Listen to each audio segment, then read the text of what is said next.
Hey, and welcome to Linguistics After Dark. I'm Eli. And I'm Sarah. If you've got a question about language and you want experts to answer it without having done any research whatsoever, we're your podcast. Settle in, grab a snack or a drink, and enjoy. Hey, Sarah, how you doing? I'm pretty good. How are you? Doing okay. What are you drinking today? I have a Down East pear-flavored cider. I'm going to do that nice opening sound. What you got? So I picked up, this is a can of wine. It says bunch of herbs on it. It was described as a vermouth with warming spices, but now that I look at it, it says sparkling red wine spritzer. So, you know, we're going on an adventure today. And let's see if I could get this into the mic here too. Ah, there we go. So, it's sort of like sparkling mulled wine. It's weird, but I think I could grow to like it. Hey, we have a special thing happening on the show today? We do. We have our very first guest host. So Severu, welcome to the show. What are you drinking today? Hi there, guys. I'm drinking a beer from Brazil called Império, and it's a kind of beer called Puro Malte. I wouldn't know how to describe this in English, but it's very tasty. Cool. So, Severu, tell us some more about yourself. Where are you from? Everyone's favorite linguistics question. What languages do you speak? All right. So I'm from Brazil. That is easy to see by my accent, probably. And then that's great. I mean, all of us linguists love our linguistic fingerprints, our accents. But I'm from a city here called Campinas/Hortolândia. Pretty weird name for a city. And I speak, not entirely fluently, a few languages, of course. So I speak English, right? I am an English teacher in Brazil, by the way. And that's what I do for a living. And I speak Latin, intermediate Latin, and modern Greek.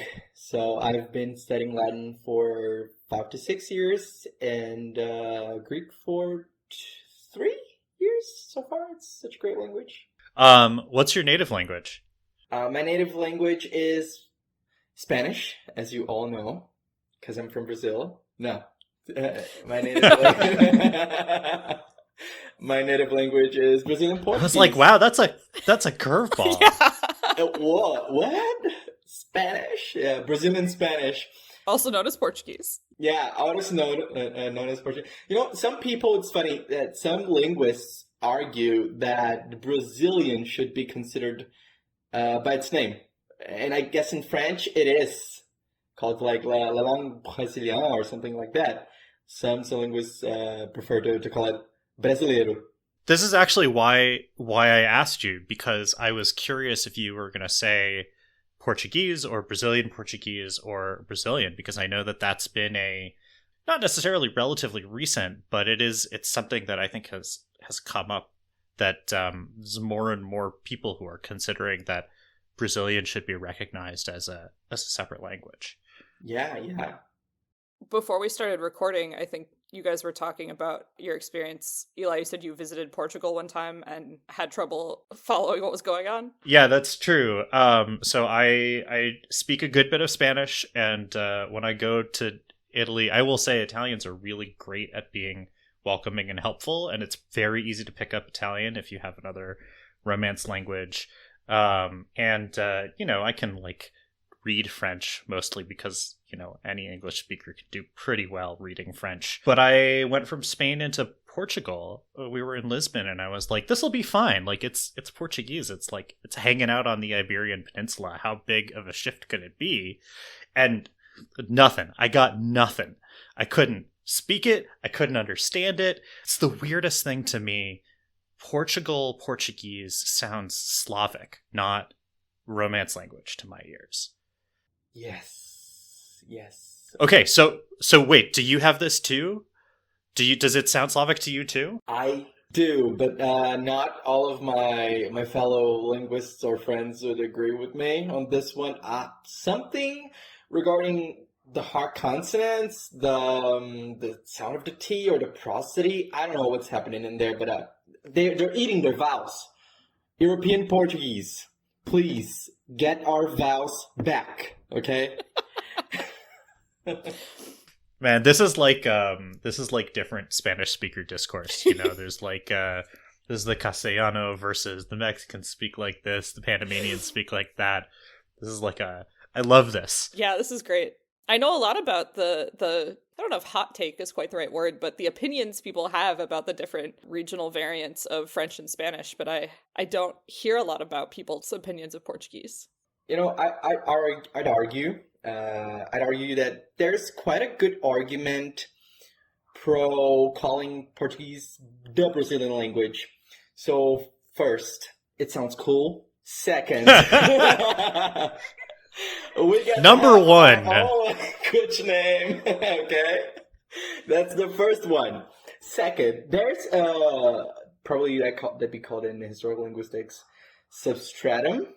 There's a substratum from indigenous languages, from Bantu African languages, right? When it comes to the chi, to the g, chia, like odd, right? To toponyms, right? As in, for example, the name of a city, Itapeva, that'd be like Ita, that's rock in Tupi, the Tupi language, and Peva is Pewa, which is like something like a river. So you know, there's a logic in there. There's a substratum of some languages, so it's kind of a cool idea. And the first reason is the most important. I have to repeat it. Clearly. It's interesting because you think about like the Spanish speaking community or the Francophone community, the Portuguese speaking community across the world. You get sort of these different countries that feel kinship or feel a relationship to each other because they are speaking the same language. But it sort of sounds to me like Brazil has been trying to pull away from Portugal quite a bit. And maybe there's not that same kind of worldwide community feeling. Yeah, this is sort of I'd say that academics have been trying to put this attempt on game to actually reunite and make this feeling of actually an union amongst Portuguese speaking countries, right? And there are some congresses and there are some actual academic attempts to do so, especially literary, I would say, because it's Brazil's biggest strength in when it comes to undergrad. It's literature. Most of our students, they're mostly focused and they mostly enjoy literature. So I'd say that academically speaking, at a professor level or a congress level, and even a governor level, there are some attempts. But on a daily basis, during our graduation, if you ask me, we should even have more languages and more of these, classes. Like, for me, we'd be speaking Tupian languages in high school. I mean, that'd be a hell of a thing. Yeah, right? Get those indigenous languages into schools and into language programs for sure. Yeah, that'd be awesome. So tell us a little bit about your linguistics background. What kinds of things are you studying? Where are you in your sort of linguistics journey? Oh, that's all right. So I have just entered linguistics this year. So I'm on the second semester, right? And there some riots have been happening back, I'd say, for 2 weeks now, because they're fighting for, and I do not know the name for this, cotas. I don't know how to translate that. But it's like some sort of a right to help you when you get in SAT. For example, there's a percentage of places or vacancies that are going to be held specifically for that kind of people. For example, there are quotas for Black people, you see? So, but they're doing that for trans people. So my university is on riot, and it's pretty interesting that they're doing so, right? But when we're in the second semester, right? And I am a student, an undergrad student, linguistics. linguistics at the University of Campinas. It's called Unicamp, and it's quite famous. I mean, as we believe it to be, like on specific sets, and yeah, that's pretty much my graduation so far. I've had semantics, like discourse semantics or speech semantics, something. I've also had introduction, so linguistics 101, phonetics and phonology introduction, and introduction to human sciences, to human sciences as in philosophy, history, linguistics, but people mostly don't know. So Brazil has a different set when it comes to linguistics. So we have two kinds of graduation schools in here, college, right? We have degrees. We have linguistics, and so we have linguistics in like 2 or 3 cities: at Campinas, at São Carlos, a lot of nasal sounds, right? São Carlos, and like a specialization in São Paulo, USP, capital. So three universities, and some others have like a subject or another one. So mostly it's something that we called letras, which is basically, I don't know, Portuguese teaching or Portuguese literature. So one must get inside that school through PSAT, which is ENEM. Then you have a lot of pedagogy classes, teaching you how to teach. You have a lot of literature classes, some linguistic subjects and classes, but mostly, like, depending on university, your classes, your linguistics, the contact you're going to have with linguistics, like linguistics 101, and then never more, you know? Then it's like a full semester, and some people hate it. So this is something, right? We only have 3 full linguistics degrees, and I'm in one of the most rated ones, which is Unicamp. We have amazing specialists in here. We have Plinio as a phonetician. We have a lot of syntacticians, generative syntacticians. What's your opinion on that, guys? I mean, I was brought up in the generative school, so that's what I know. I think I agree with that. I haven't thought about syntax in a really long time. Yeah, I'm not a fan of syntax, but it's really cool too. Not my field. I can't believe I'm being ganged up on. I love syntax. I'm just terrible at it. / I don't think about it very much. But like, if the XBAR stuff that you were sending me last week is generative, then that's where I am. I mean, yeah, I feel like the level that we were working at was basically, I don't think that it was any particular school. Yeah, it wasn't. It was just... It was like, here's a vaguely correct syntax tree that gets the points across.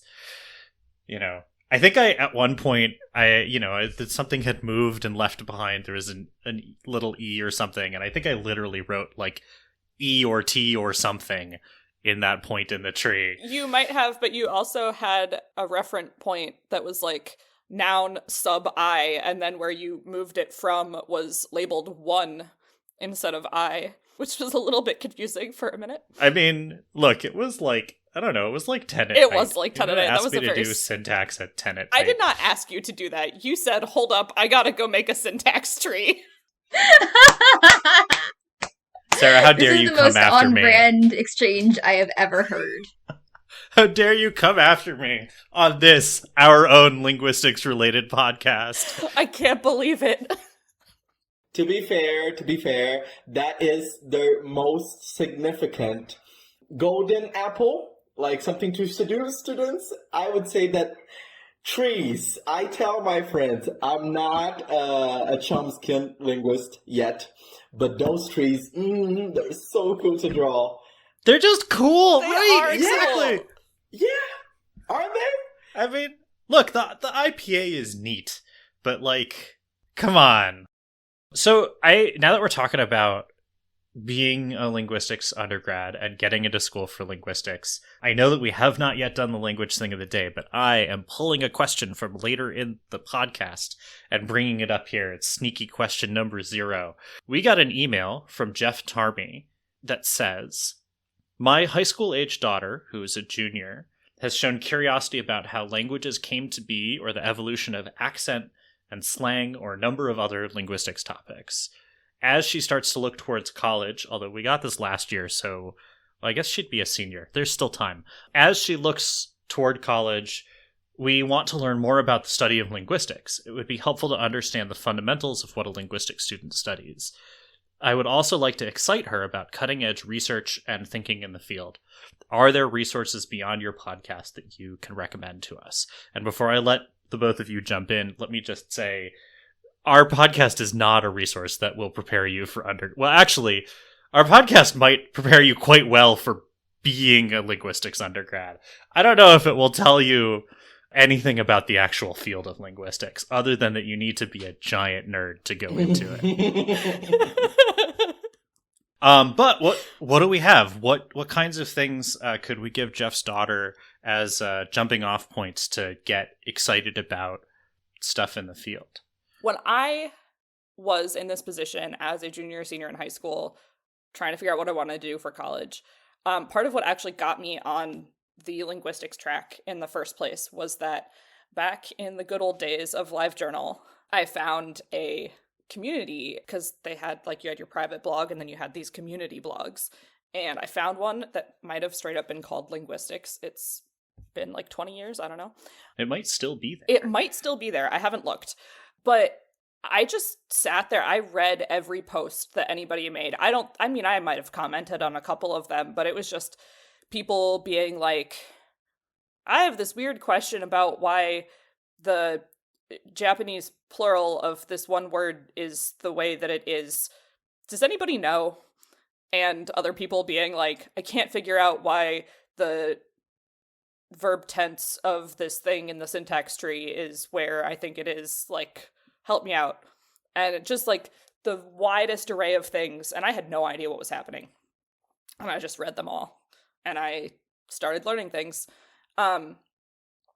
And while I wouldn't necessarily recommend that community specifically anymore, because I don't know that LiveJournal is a functional place, that sort of thing is, like, a place to learn the basics, but also sometimes the place to find some of that cutting edge stuff.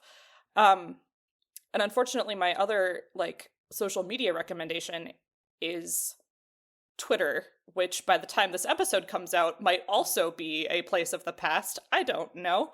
You mean X? Yeah, sure. The artist formerly known as Twitter. I don't really care. But yeah, there used to be a really great community of linguists on Twitter talking about, posting stuff from symposia and that kind of thing, where you could just email the person and be like, hey, can I have a copy of your paper or your slides or something? And, get interested in that. And they'd be like, oh my God, please, here, read my stuff. I'm so excited. I don't have friends, please. Yeah. But, so that said, whether it's Twitter or X or whatever fills that void, I suppose I can only imagine that the hashtag is going to survive. And the hashtag is LingCom, short for linguistics communication. And those are the academics and the scientists who are doing the cutting edge stuff and who specifically want to talk about it with non-specialists. And if you find the people who are posting under that hashtag, you are also going to find the people that they follow and the people that they talk with in general, and you can start branching out from there. And that's also, frankly, a trend that's true in a lot of fields. I think the LingCom hashtag came out of the SciComm hashtag, SCI, for science communication. And there's been just a lot of fields of people who've been saying, hey, wait a minute, like, we have the internet. Let's actually talk about what we're doing and get more people involved. So that would be I don't have, like, a lot of specific resources, like, go read this book, but that's not what you want for cutting edge stuff. You want to, like, talk to humans. So that's what I got. Totally. I would say that it's totally just like that, like finding a way through communities. And by the way, I didn't know that was what Lincoln stand for. Now I do. Thank you. But I would totally say two things. So, not doing any sort of propaganda, but What a great way to start off a recommendation. what a great way to start. Yes, hell yeah. But ironically, I have learned a lot from memes. Really. Like, looking at pages and not knowing what's happening in there and feeling really dumb, and then having an undergrad going on and still feeling dumb, not knowing what's going on. Mathematicians feel way worse. I know, for a fact. But, I have like looking at memes and then trying to understand, people explaining in the comment section, looking it up. So through memes, of course, and also through linguistic podcasts and also YouTube. So there's Native Lang, all things linguistics. There's, I guess, Michael from Lingfocus. So if you are fond of linguistics, as Sarah said, going through languages is a good path, like trying to find out the phenomena that made the languages be related to this one and not to that one. So trying to learn a language. I know linguists hate that question. What language do you like to... But everybody, likes language. We hate it, but we like to answer it too. I mean, It's like, I don't want you to assume that all I do is learn every single language. But I do. However, also, like, you're like a not side wrong. I just project. don't want you to make that assumption. I want to surprise you with that fact, and it's never going to happen. I got an Egyptian grammar, Middle Egyptian grammar, and I don't know why I bought this, but I have never read it. I feel like someday... we know why you bought it. I have a grammar about ancient Greek written in French. I haven't read that yet either. Sarah, that's the most you thing I've ever heard. I know. Linguist, am I right? Yup. Are you guys hyped about learning Native American languages as well, or is it like a Brazilian thing? I don't think I understand. Like, Brazilian thing, like, that you are excited about Native American language? Like... I mean, are you guys at a high school level or like a linguistics degree level? Are you guys still interested, like, oh, I want to learn Cherokee, Navajo, and or is it like a few people? I don't know. So my morphology professor did a lot of work in helping to create Algonquian learning programs with those tribes, with Algonquian speakers, and making sure that those resources are available and can be taught within those communities. And that also meant that we used Algonquian for a lot of examples in our morphology class. And that meant that we ended up getting some interest in it. And I think that it depends a bunch on where in the United States you are. I would expect that if you are sort of outside of some of the major population centers and you're sort of in a place where you can have a little bit more of a connection, a little bit more of an awareness that, Indigenous peoples are still here and still speaking their languages, and that this is a thing and we should be paying attention to it. I think that was a growing thing within the linguistics community in University of Wisconsin, and I think in the upper Midwest in general. I also know that there's other places. The Southwest is a really big place where a bunch of that happens. But I think it's really dependent on the school and the region as to whether that's something that is interesting. I think it's something we need a lot more resources for, so that people can kind of get the idea that this is a language that I want to learn. Totally. Even here, and when you got Indigenous students, that maybe that happens a lot in there as it doesn't here.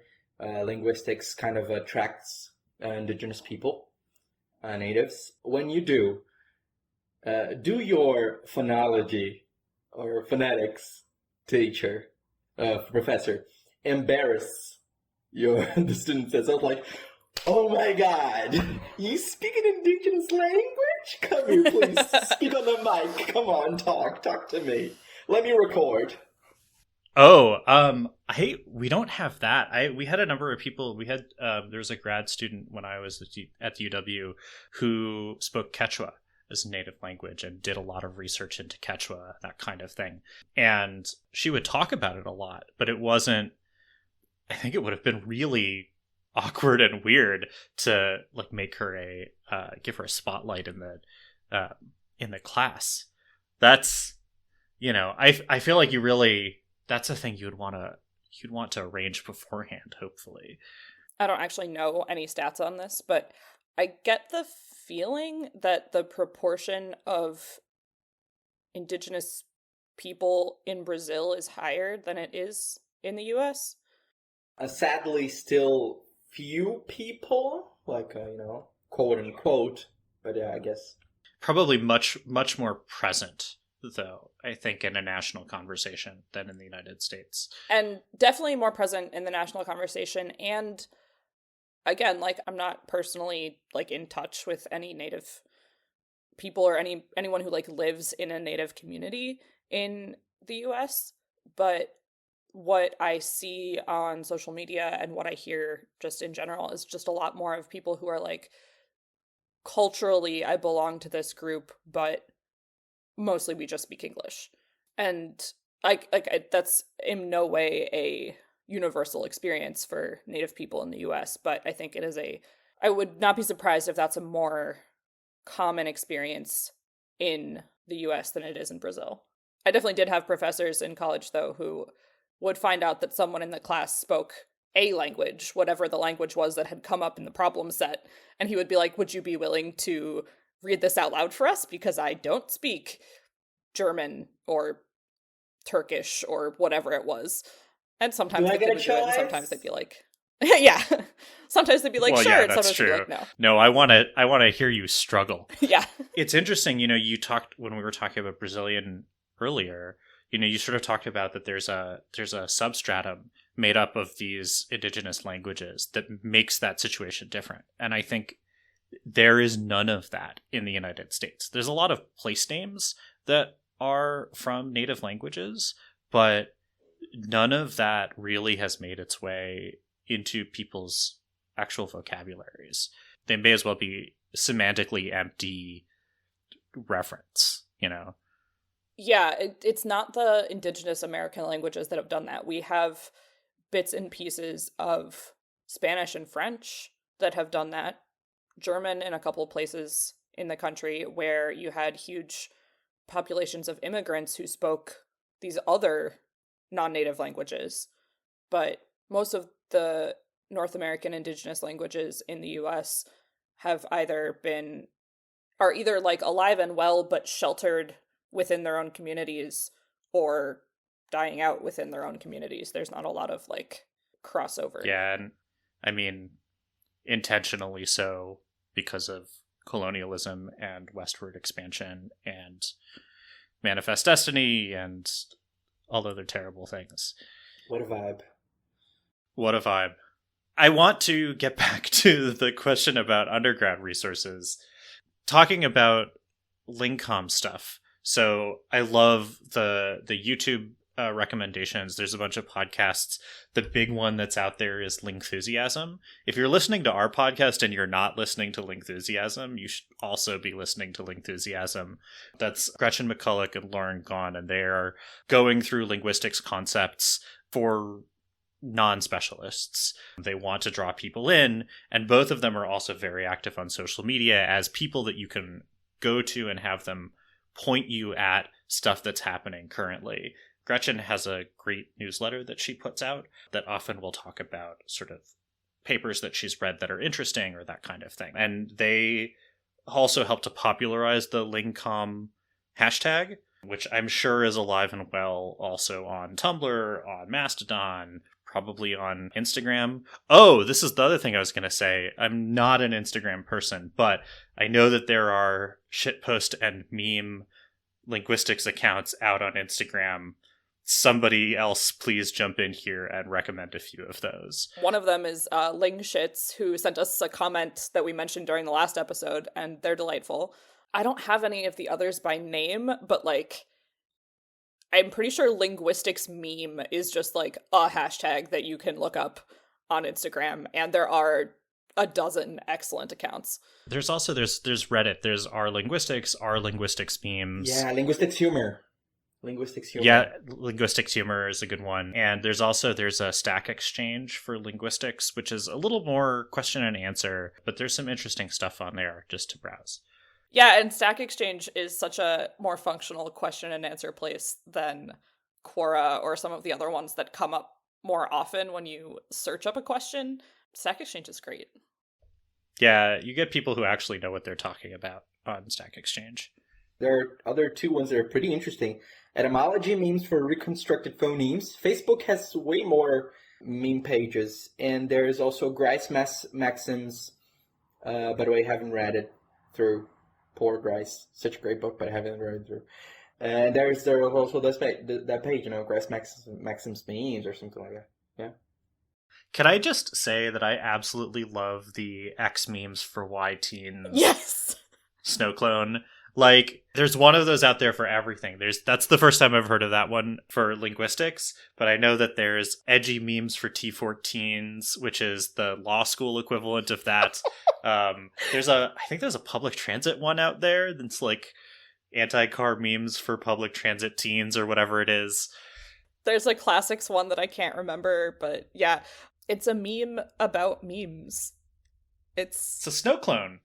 Shit posting is the best. Absolutely. Yeah.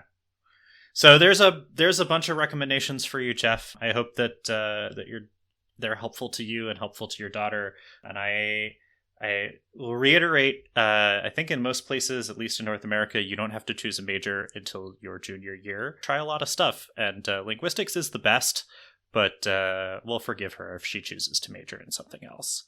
Linguistics is the best, but she should come to that conclusion on her own. Yes. Excellent. So speaking of resources, by the way, Severo, I think you have today's language thing of the day. Is that some resources you were going to tell us about? Yeah, I do. So linguistics thing of the day that I thought is how interesting it is that we have some database, some international inventory of phonemes and phones at some specific universities.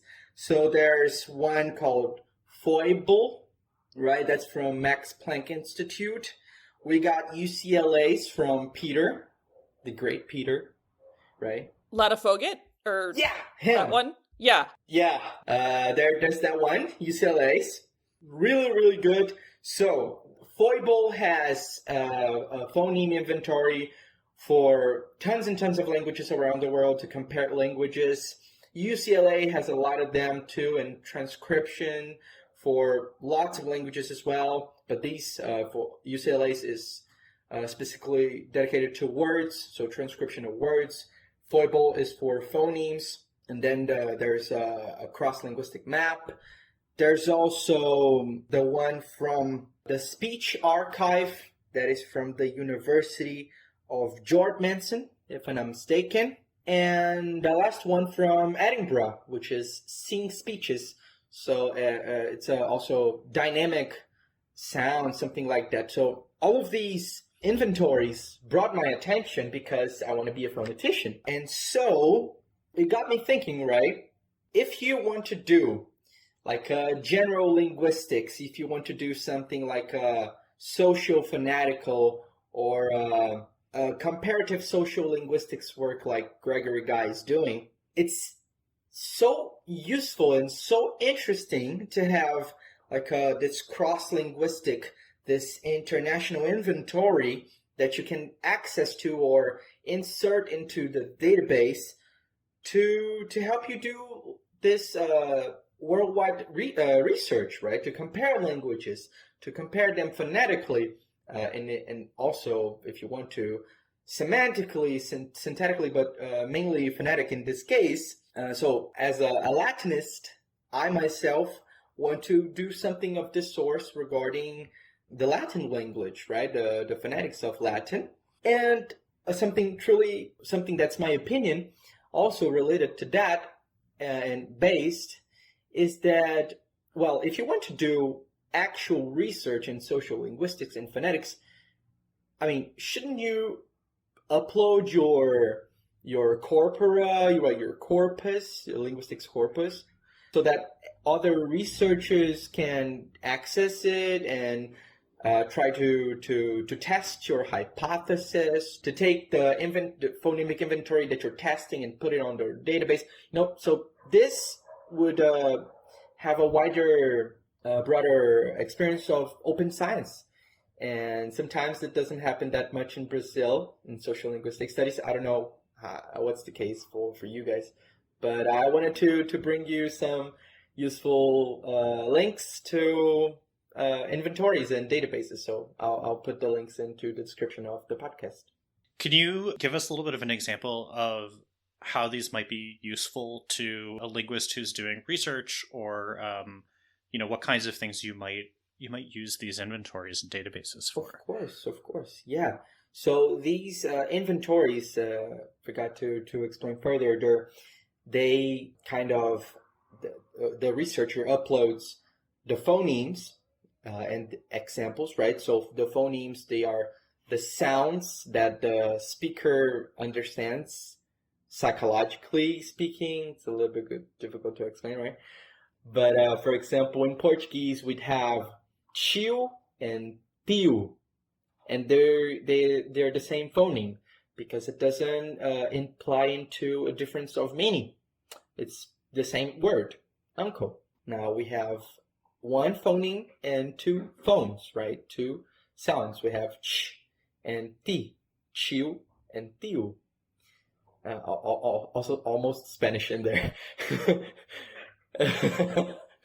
Right. So if a researcher, let's say, wants to categorize indigenous languages, it's useful for him to already have a database to compare, to do like a typological research, or like comparing different dialects of indigenous languages, or let's say a social phonetic research if you want to understand the speeches of immigrants from the north to the south. My professor is doing something of this sort, by way, by a social linguist, comparing the speeches of immigrants inside the country into another area. It's interesting to have the acoustic phonetics, to have the narrow this transcription, so that you can actually understand, okay, so what social facts actually imply in that difference? Why does that difference actually matter?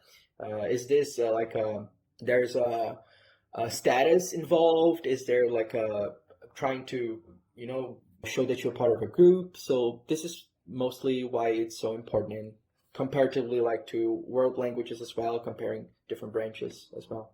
Awesome. So we're going to have links to the inventories and databases that you mentioned in the show notes. So go check them out. Maybe they'll be useful or just fun to poke around and see what you got. At CrosslingsCon a couple years ago, I did a presentation about, I think it was about the most difficult, it was basically an introduction to the IPA. And we hit most of the highlights of sounds that are present in American English. And then I went to find some of the sounds that are the most difficult for native English speakers to learn, or the ones that English has that are consistently difficult for non-native speakers to learn when they pick up English. And one of the ways that you can find that information out is by looking at which sounds are present in which parts of the world. And I certainly found one of these, it may not even be one of these inventories, but I found a singular inventory somewhere and did some of that research. And one of the things I think that's also useful with this sort of thing is it's not just T and chi are the same sound in Brazilian, but in English they're not. So T and chi would be two different words. But then in a third language, chi and she might be two variants of the same phoneme.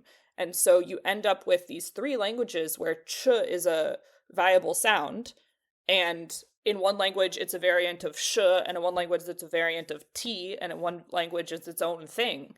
And so even if those languages aren't related, speakers moving between those languages have an easier time picking up those new sounds, even in new contexts, because they've heard it before. So it's cool to see, like, oh, why is that person from Barcelona so good at saying the THs in English? And it's like, well, because that's how they pronounce the letter C. And the rest of the world is like, honestly, that sound sucks, get rid of it. But, I mean, your brothers have Germanic fellows. Literally the rest of the world has been like, I'm sure there's at least like 10 other languages out there that still have the, but of the major... There's a bunch of Scandinavia is sitting there going like, we're still here. I know, I'm fine. sorry, Scandinavia. Modern Greek... Which, to be honest, is actually probably where English got it in the first place. That's so true, that's so true. Modern Greek, a little bit, but like, not where it used to be. It's like shifted around in Greek. And then most of the rest of the world is like, no. Please. What is that sound? Stop. Why is that here? Say to, say s, say f, say something else, get that out of here. Hashtag get rid of TH. That's our hashtag. Meanwhile, like, Welsh is like Galaxy Brain. They're just try to catch us. I started following. The YouTube algorithm recommended to me, and then I started following a channel called Q's Greenland, which is this Greenlandic woman whose nickname is the letter Q because that's the first letter of her name, and most people cannot pronounce her full name. And she just started like doing a thing where once a week and then once a day she would make a little 60-second video about something to do with Greenland. And she does a lot of talking about the Greenlandic language and Danish and English and all of the other things that she studied. And I've been so delighted listening because I'm picking up sounds. I'm like, oh, Greenlandic has the Welsh sound in it. Does it? It does! Oh! And recently I just saw one where, because Greenlandic is a North American language. It's an Inuit language. And so she like met up with some other, I think they had like a conference for people from within the Arctic Circle. So they had people from all over the that's a thing. northern world. And they all got together and they had like a conference and they did fun stuff and they did talks and all this stuff. And then she had this little bit where she and this guy from like Nunavut just said phrases together, or not together, like one after the other, and comparing like, how do you say, hi, how are you? And I would say about 50% of every phrase was the same. And the other 50% was absolutely unrelated. And I was like, I wonder how much of that is like mutually intelligible and how much of that is just like the equivalent of an English going like, oh, I was swimming, and the other person going, I sure flip fling. You got like the first letter and the last sound, and then everything in the middle is like, well, I know that you made a sentence with a verb in it. I don't know. That is another YouTube channel for the pile. I'll have to go subscribe to that. And I guess we'll put a link to that in the show notes too. Totally. Okay. No, that just sounded like a cat. Okay. So I caught you trying to do the Welsh. Could you do it? How's that? Jeez. The advice, and actually this is for Severu and anyone else listening at home who hasn't heard me give this explanation before. My phonetics professor taught all of us to say the Welsh double L, which is in the IPA. It's the single lowercase L with the little... I'm drawing it in the air, which is not helpful for the podcast. It's a lowercase L with a little curl, like a rounded curl through it, not the tilde one. No, it's not a dark L. Dark L has the tilde. Dark L is the tilde. This is the other one. I don't know what it's called. But he taught us to pronounce it by saying, if you say the word Atlantic with this very like overwrought... It's like Aztec. Oh, yeah. Now Yeah. Oh, yeah. Nice. All right. Yeah, so that has the tl. You can put the T in front of it and get tl, like Nahuatl. But then if you take off the T, that's the double L in Welsh, which is why in English you have both the names Lloyd and Floyd. Because if you pronounce Lloyd in Welsh, it's Lloyd. And some people heard that sound and they went, oh, it's L. And they just said that. And some people heard it and went, fl is like fl. Sure, we'll call it Floyd. Those phoneticians. Or people who live with them, right? Always hearing weird sounds. I've looked it up. Yeah, poor phoneticians Yeah. and people who live with them. I've looked it up. Right? They're all like, car. There's something happening in there. I'm so glad this is an international thing, because this is exactly what our phonology class was like. It's just people muttering to themselves. All right, so you looked up the name of that letter? I did look up the name of that letter. According to Unicode, it is letter L with belt. So it's an L with a belt. With a belt. That's adorable. All right. What's the transcription name? The phonetic name for that? Voiceless alveolar lateral fricative. That's the one. Voiceless alveolar lateral fricative. Good old voiceless Alvie. My kid's name. I'm going to name my kid Voiceless alveolar lateral fricative. Voiceless Alvie. All right. All right, let's answer some real language questions submitted by real listeners. If you want to send us a question, please email it in text to questions@linguisticsafterdark.com, or you can send us an audio recording of you speaking your question aloud. Audio is especially handy if you are asking us a phonology question or an accent question or something else that benefits from you speaking your question instead of trying to write it out. Also, feel free to include a pronunciation guide or an audio pronunciation of your name, so we can credit you appropriately. Yeah, otherwise we're taking our best guess and we're having no regrets about it. All right, so our first real question from a real listener comes from Georgia Green, who emailed us and said, "Where did the phrase 'close but no cigar' come from?" And Amy sent an email and said, "Where did the phrase 'nursing a drink' come from?" And typically, we don't like to do any research for these questions, but also we don't know the answer to those questions. So we're going to do something a little different here. Eli Severo and I are going to make our best guesses, and then producer Jenny gave us the answers in secret blacked out text. So we will find out at the end if we're right. All right, so I have no idea. This is the kind of thing that I would know off the top of my head, but I have no idea for either of these. My guess for close but no cigar is that you would give somebody a cigar like when they accomplished something or when something is like being celebrated. You know, there's sort of the traditional like bringing cigars to the delivery waiting room because, you know, your kid is going to get delivered, that kind of thing. Or there's a tradition at the school I teach at where the kids like smoke cigars the day they graduate, which is like not like, so like, to be clear, it's not allowed. It's the most Massachusetts thing I've ever heard. We have to make multiple announcements senior week every year that you can't actually smoke on school property. You shouldn't even have your unlit cigar on school property. It's also way less popular now than it used to be. But, like, that was a thing for a really long time. Like you said, it's a celebratory gesture. This is the most Massachusetts has been around since 1604. It's so weird. Bullshit that I've ever heard. But this is not Massachusetts After Dark. It's Thank Linguistics God. After Dark, so we're going to get... By the way, people don't know how to pronounce that name in Portuguese. In Brazilian Portuguese, people just don't know. We call it what? Dude, so does half the US. It's okay. I mean, look, this is... Okay, so this is one of these other... this is one of these indigenous place names that, you know, I'm sure somebody knows what it means, but nobody living in the state really actually knows what it means. Who knows if we're actually pronouncing it correctly? Yeah.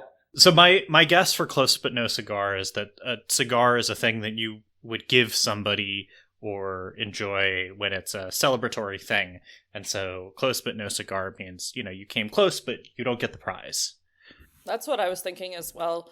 Or at least that's what I thought just now. When I read the question last night, I was like, maybe there's like a competition for like making really good cigars and you're close, but you haven't actually succeeded in making a cigar. But I don't think that's real. I think Eli's much, much closer, in fact. The other thing I have to say about that phrase is that I can't hear it without thinking of my middle school band director, because he told our band one day, actually not even our band, I think he told one section, like one group of instruments, he was like, well, you're close, and you can have a cigar for trying. And I was like... You were graduating? Is that it? We were in 7th grade. It's like, you can't offer cigars to 10-year-olds. Stop, 12-year-olds, Teach. whatever. Stop, Teach, please. I think I probably became aware of this phrase right around the time that Bill Clinton's impeachment stuff was happening, and that is an unfortunate semantic overlap in terms of what you might use a cigar for. We're just gonna move right along. Yeah, that one I have to admit I have never heard before the pitch before trying to look it up. But I would say that there are some funny translations in Portuguese. There's like foi por pouco, por tris. Like a tris is like a line or something. And quase lá, mas nada de comemorar. Like almost there, but don't celebrate yet. It's like we got that one too. What are the first two? Foi por pouco, like you almost did it, something like that. And por tris is like for a tiny piece, for a line, you know. But for a little bit. Yeah. Yeah. I mean, obviously, cigar is an acronym that stands for correct, I guess, almost right. Oh no, not acronyms again. No. All right, Jenny, save us. What's the right answer? Eli was closest at the end of his explanation. It comes from carnival barkers in the early 1900s when carnival games were mostly aimed at adults, but already rigged so you couldn't win. But a common prize was a cigar. So you did your best. The game was rigged. You didn't win, but you came close. Close, but no cigar. Cool. All right. That's a ding. Yeah. I think that's... I'll take that. Yeah. All right. Nursing a drink. Sarah, what you got? So nursing a drink is like, you have a drink and you're just like sipping it really slowly. You're not like getting more. You're not having another one. You're just like drawing this out for a really long time. And I don't know. It's like, there's a similar idiom in English where it's like to like milking something, like getting as much milk out of it's like a cow, but like metaphorically anything else. You can milk a joke. You can milk a joke. We often do that on this show. But also like and you know, and that's really to like nursing a baby. But it's like, so you're like drawing it out. What I don't understand is like where it feels like it reverses somehow, because if I nurse a baby, I am giving a drink to the baby. But if I nurse a drink, I am giving the drink to me. So I feel like something got backwards in there, and I'm not sure what it is. Maybe you're the drink's nurse, and you're taking care of it. And then you're just, holding it in your hand, taking care of it. Do you need something, drink? I don't know.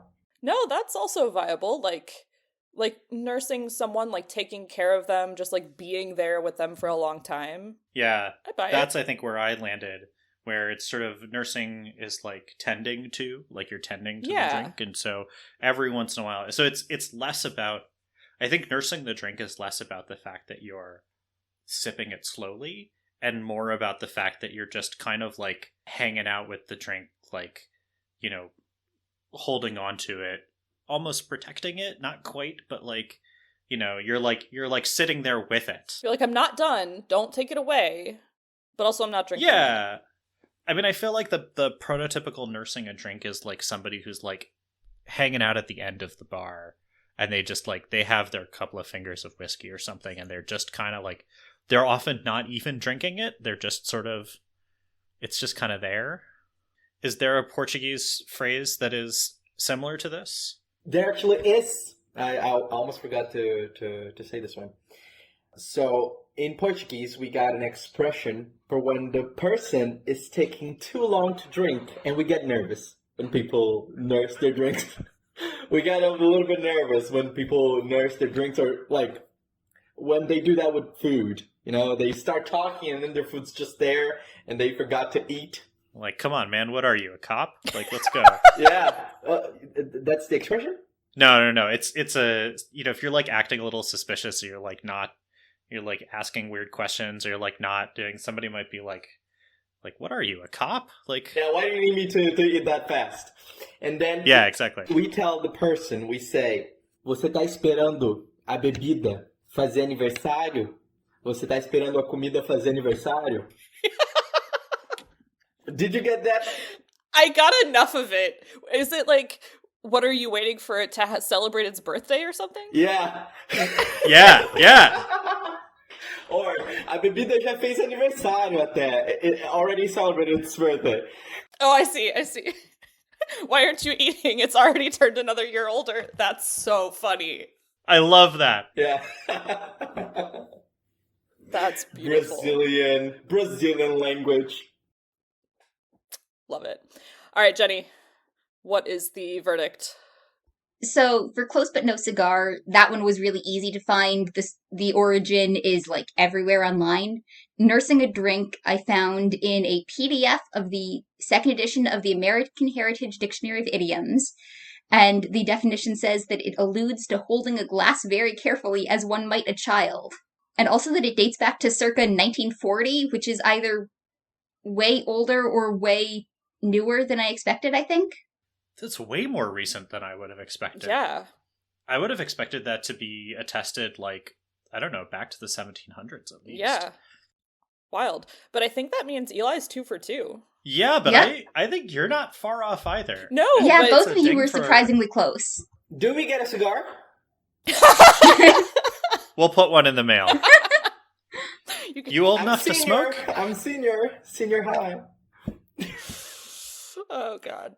This was fun, and also, as you can see, one of the reasons that we don't do research is because when we do, we go hard with Jenny tracking down that secondhand PDF of an old dictionary of idioms.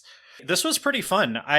We usually don't do these kinds of questions, but if this is a thing that was fun for all of you, let us know. We might make it a recurring segment. Yeah.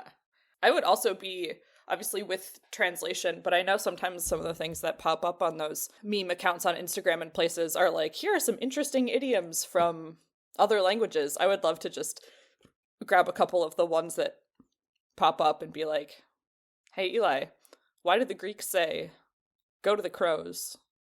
What does it mean? It's probably going to have something to do with, I don't know, the mint, the treasury. Wow, that's a throwback. All right. Throwback to episode 2, 1800 years ago. Correct. All right, cool.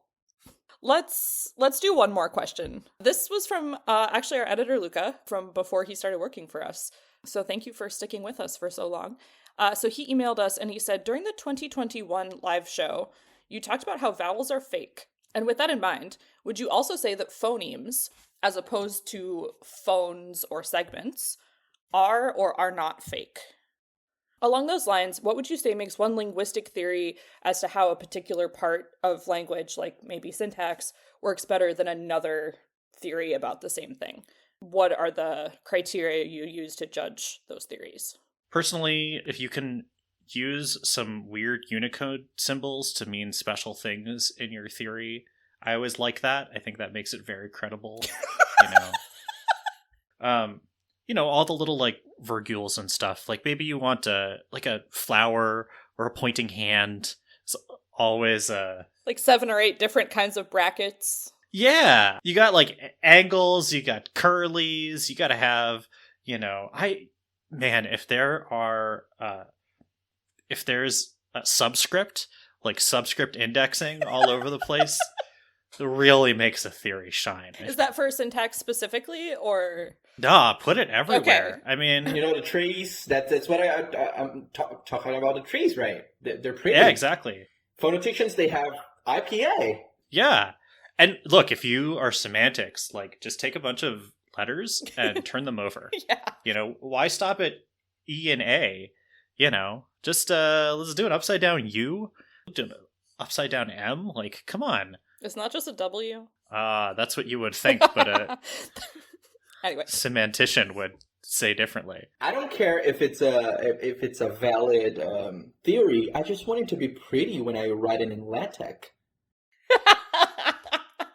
Oh yeah, there we go. Coming in with the hot take. Let's do a t-shirt with that. I don't care if it's right. I just want it to be pretty and LaTeX. Do you guys believe linguistics is a science? Boom. I mean, really, the theory has to have the fewest moving parts.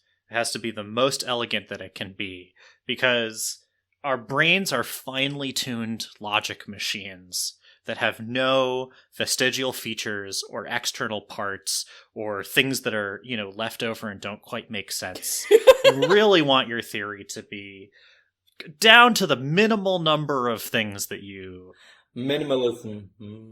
Yeah, just chomp out everything, chuck it to the sky, like... Chomsky out of everything. As they say, you had me in the first half, not gonna lie. And then you were like, our brains have no vestigial things, and I was like, this is a bit. This is... The thing is that that's true to a point, because if your theory is, like, when it's sunny, vowels do this, and when it's cloudy, vowels do that, and when it's raining, vowels do the other thing, like, no. There's a conlang somewhere that does this. The weather should have nothing to do with it. But it is. It's valid to a point, and that point is 1975, and anything that Chomsky says after that is too minimal. That's fair. But you know what? You know what's funny? It's like hold me on this one. People treat him like a pope, and then he's like he's got a lot of neglected kids. Optimal theory, something of the sort. Optimality theory. Yeah. There's this one. There's cartography, and then like lots of theories that he doesn't even care anymore. Semantics? What? No, I don't like it. Me don't like it. And then what's left? Is everything syntax?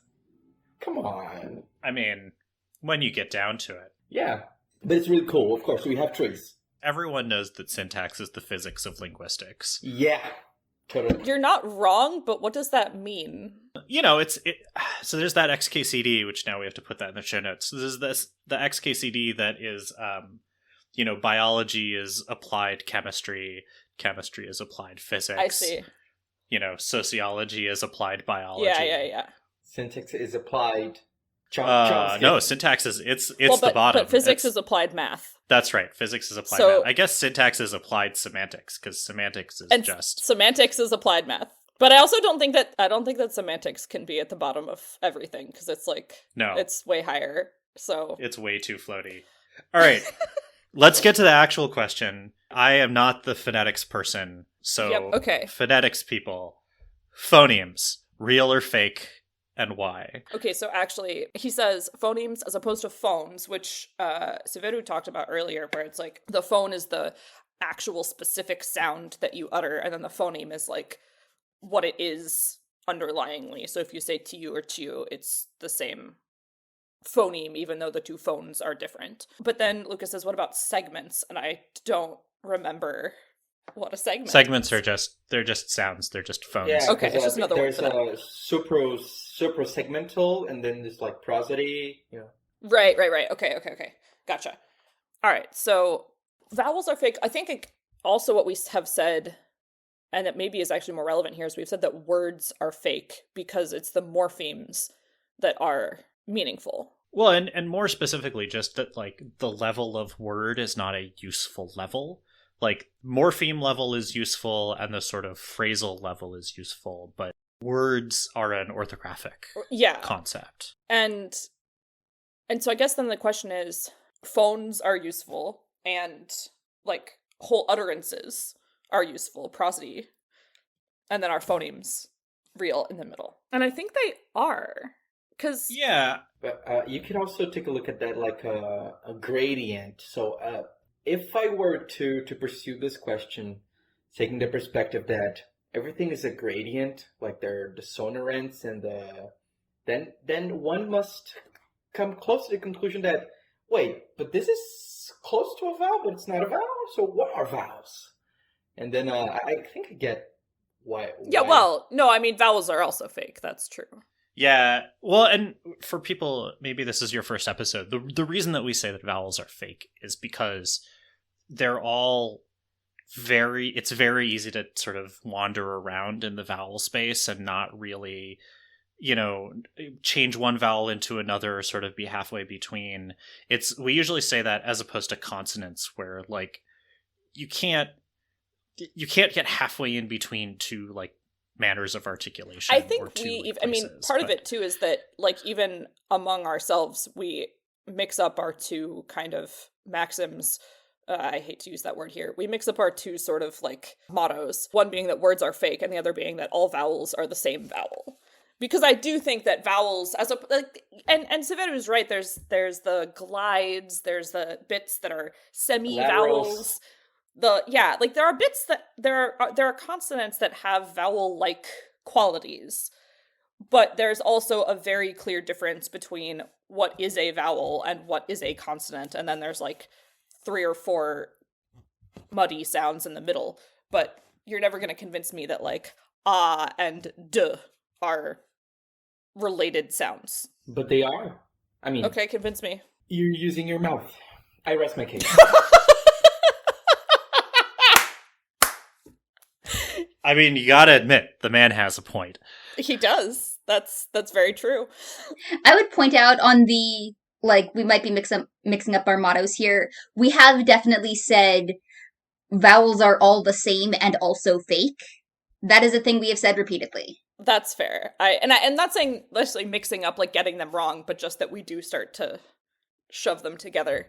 But I do think that phonemes are real, because, I mean, like I was saying earlier, like with the sound ch, like that is a sound, that's a phone, but the fact that it can be interpreted differently depending on the accent and the language in which it's spoken.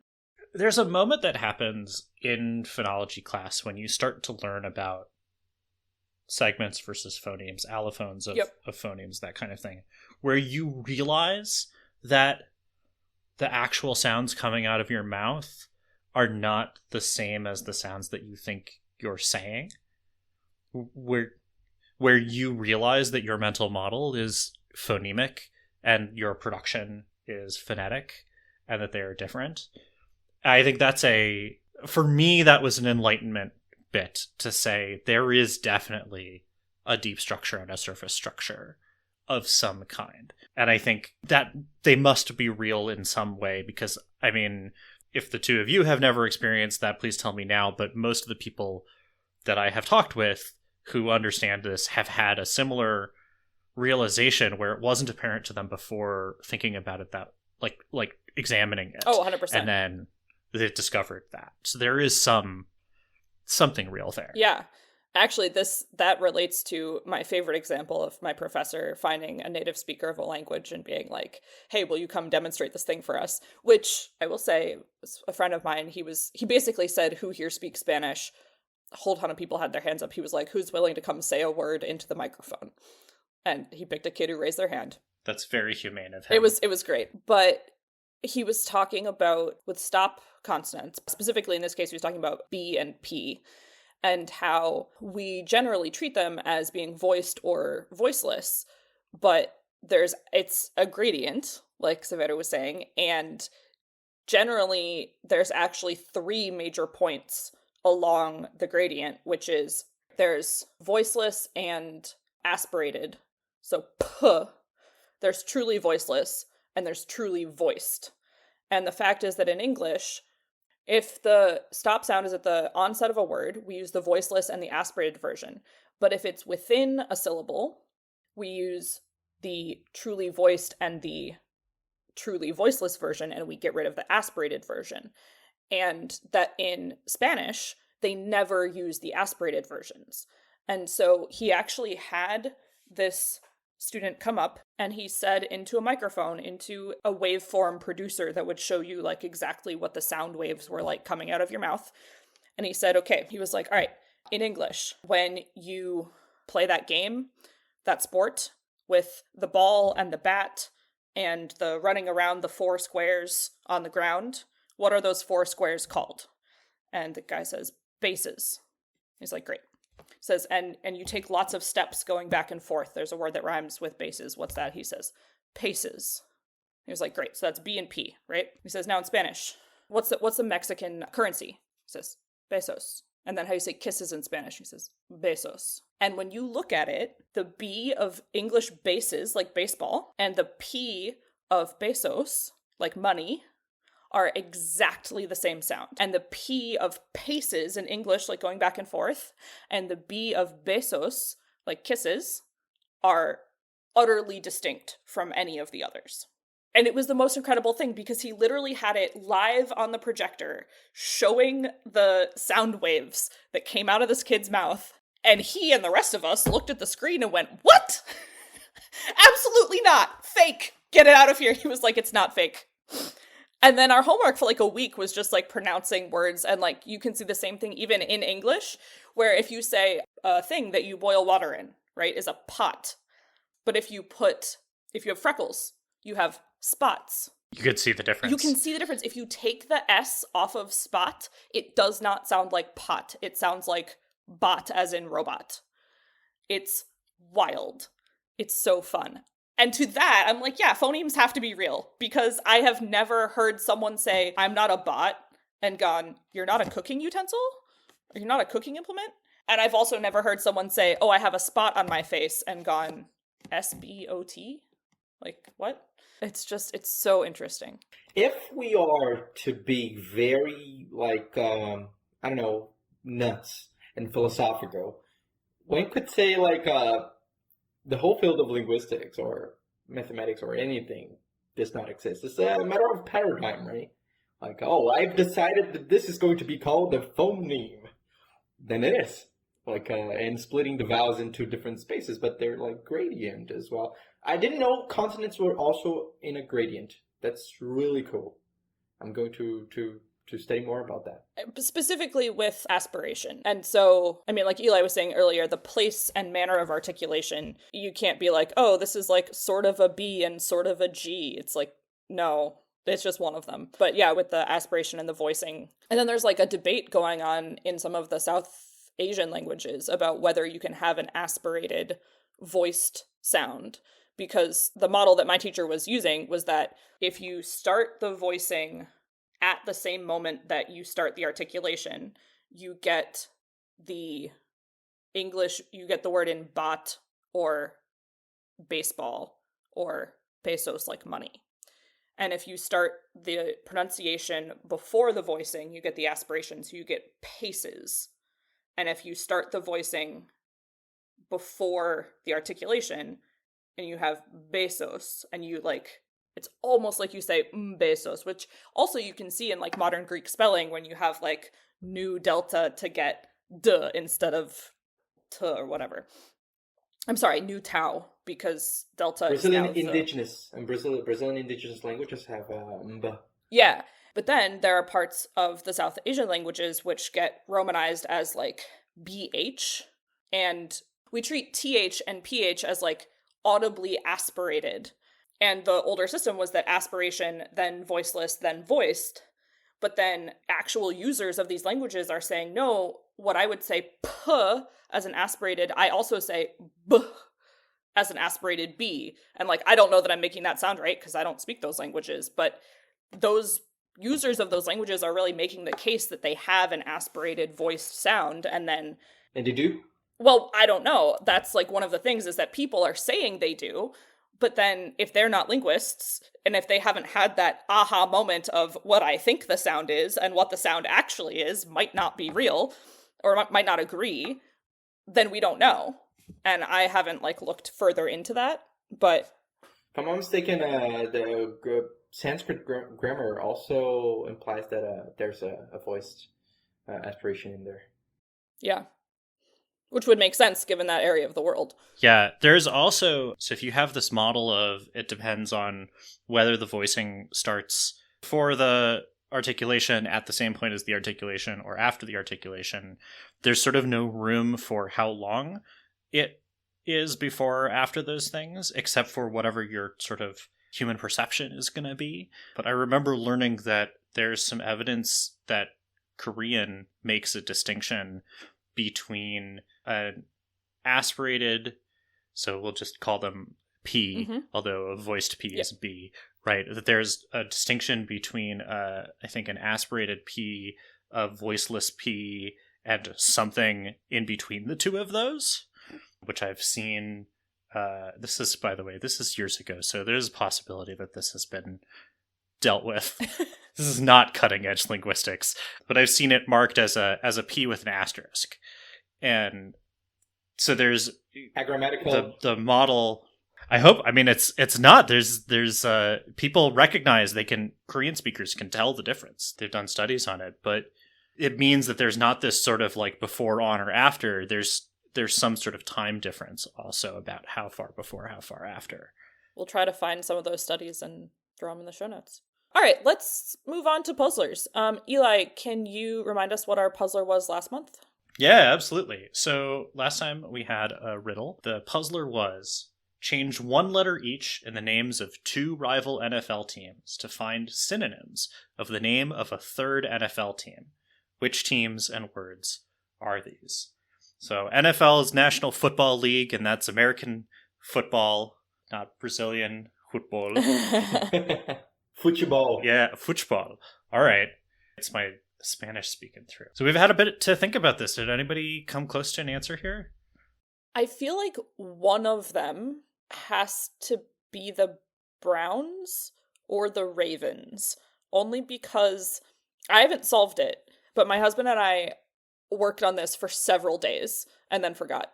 But we were going through every team, and like, to me, those were the ones that had the most change a letter, get an actual word out the other end possibilities. Like, I wasn't really sure what letter you could change out of Patriots to get anything. Yeah, that's okay. The Patriots will never change. So true. This is not football after dark. Sarah, if I give you the team name that doesn't need to have a letter changed, do you think you might be able to try? I can try. I would love that, actually. All right. So the name that is already the synonym is the Bills. Okay. The Buffalo Bills. Oh, that's the synonym. Okay. Right. So you don't need to change any letters in that. Yep. What the hell is a synonym of a bill? Where am I from? Dollar? A money? A brim? Beak? Oh, this is not going. Oh, wait.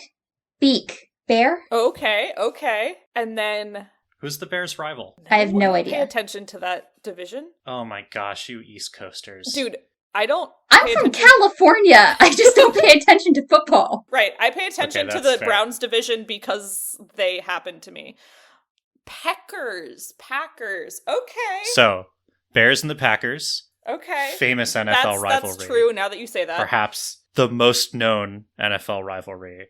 Bears becomes Beaks, Packers becomes Packers, and both of them are synonyms for Bills. That's wild. All right, I've got a new puzzler for us this episode, as I do every episode, or as one of us does every episode. So first of all, before I introduce this puzzler, I want to say that it is shamelessly stolen from Lateral, which is another podcast. If you are a puzzly kind of a person, Lateral is a great podcast. It's hosted by Tom Scott. Tom Scott actually is a YouTuber. He also does a bunch of other projects. He's made a bunch of language and linguistics related videos. He went to school for linguistics, and he's made like 1,000 other really interesting videos. But definitely is somebody who's I don't think he's in on the Lingcom stuff, but he's definitely adjacent to it. But Tom Scott is great. He runs a show called Lateral. I stole this directly from there. Thank you for putting that out there so that we could use it here. Here is the puzzle. The American rapper Watsky put out an album in 2019, and the album's name was Complaint. The album cover art features that word, the album name, in all caps as large as possible. He then followed his next two albums in 2020 and 2023 were named Placement and Intention. Why did he choose those album names? There is some extra information in the puzzler, but I think you could probably figure it out if you... No calculator needed? No calculator needed. Great. No calculator. I might need a pencil and some paper, but I think I've got an idea. I would say pencil and paper will help you with this. You don't need a calculator. All right, sweet. Before we wrap up for today, I want to say thank you again to Severu for joining us. And Severu, where can our listeners find you on the internet if they want to connect with you after the show? Sure. I got 2 pages. There's my main account, which is Severo Linguista. So SEVERO. And then linguist and A at the end. Linguista. Right? And I got a Latin-focused page for active Latin, spoken Latin, and all of that crazy people stuff, which I'm very fond of. That is called Latinisteria, so Latin and Isteria, and it's pretty cool too. So follow that up.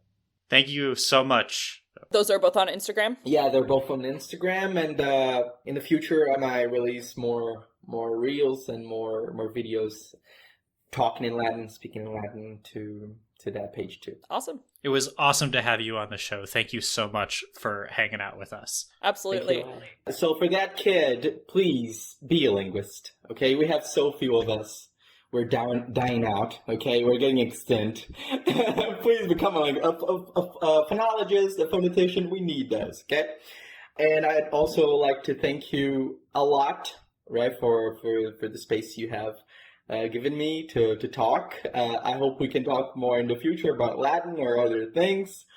Research, phonetics, right, when I do my research.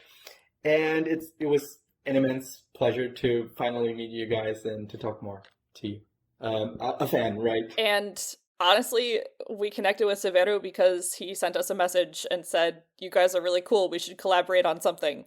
So if anyone else wants to hang out, you know where to find us. If you're out there doing linguistics things, let us know. Yeah. And so that's it for this episode. Thanks for listening. Linguistics After Dark is produced by M. Fosing Enterprises. Audio editing is done by Luca. Question wrangling is done by Jenny. Show notes are done by Sarah.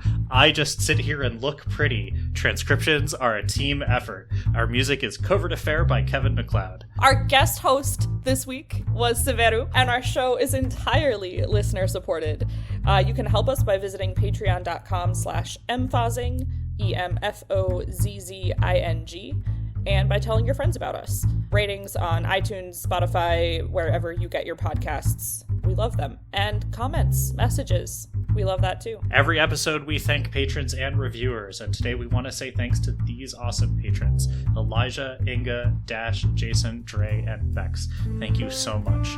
We also want to thank The Linguist LL on YouTube and Bright English Training on Instagram for leaving us comments. Thank you. Find all of our episodes and show notes online at linguisticsafterdark.com or on all your favorite podcast directories. And send us those questions, text or audio, to questions@linguisticsafterdark.com. Or tweet them to us at LXAD Podcast.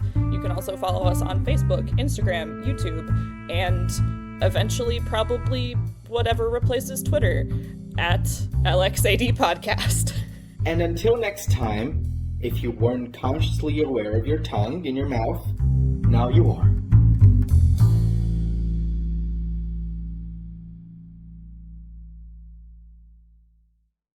It's because we're ahead of the game. It's fine. The show is nothing if not a collection of tangents in a trench coat that we put out on the internet. That was a lot more than 1800 years. Because he is a special guest and doesn't have to play by the rules. Linguistics, nope! That's the next shitpost account, at Linguistics Nope. Is that a wug made of a sponge? No, not a sponge. What is it made of? In Portuguese, it's lã. Oh, lã, like lã, like wool. Yeah, it's felt. Yeah, exactly. Excellent.